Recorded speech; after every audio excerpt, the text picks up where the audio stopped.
আবারও ধর্ষণ হলো, যেটা সম্পর্কে আমরা বারবার প্রতিবাদ করছি। দিন শেষে এটা আবারও হচ্ছে। আবারও দেখলাম মাত্র 7 বছরের একটা শিশু দ্বিতীয় শ্রেণীতে পড়ে একটা মেয়েকে ধর্ষণ করার পর তার গলাটাই সরিয়ে ফেলা হয়। আমরা কোন যুগে বসবাস করছি?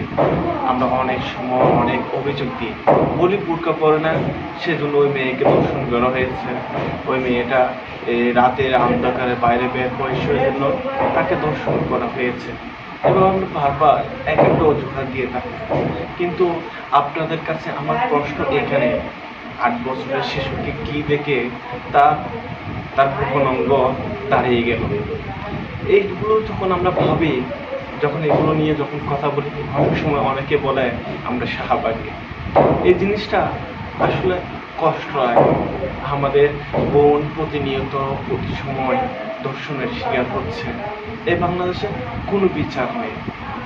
মেয়েটাকে তখন দর্শন করে কোন একটা রিক্সা চালক, এরকম শুনছি, এবং তাকে রুমের মধ্যে নিয়ে গিয়ে ওখানে দর্শন করার পর তাকে সেখানে হত্যা করে গলাটা আলাদা করে, এবং স্বামীকে পালিয়ে যেতে সহযোগিতা করে ওই নারী, তার স্ত্রী, ওই ছেলেটার ওই লোকটার স্ত্রী তাকে পালিয়ে যেতে সহযোগিতা করে, পালিয়ে যায়, কিন্তু তাকে আইনের আওতায় তুলে দেয় না।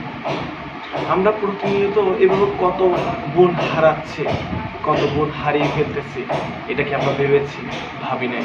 এখন বর্তমান যুগে এখন মেয়ের বাবা হতে ও মানুষ দূরে সরে যাবে, কারণ মেয়েদের বড় হওয়ার পর তাকে কিভাবে সুরক্ষা দিবে এই চিন্তায় করতে হবে।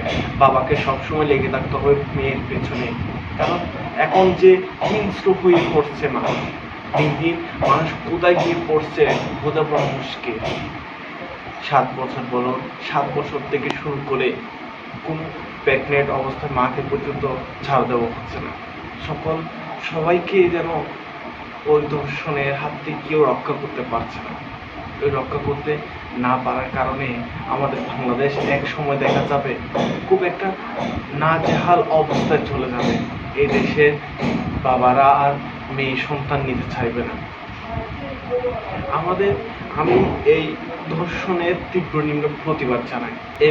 এই ছোট্ট মেয়েটার কি অপরাধ ছিল তাকে যেভাবে জীবনটা দিতে হয়েছে? কি অপরাধ ছিল? আমি সরকারকে অনুরোধ করব, আপনার কঠিন বিচারের দিকে যান। এভাবে ছাড় দিতে এখন কেউ আর ভয় পাচ্ছে না, যার যেমন ইচ্ছা তেমন করতেছে।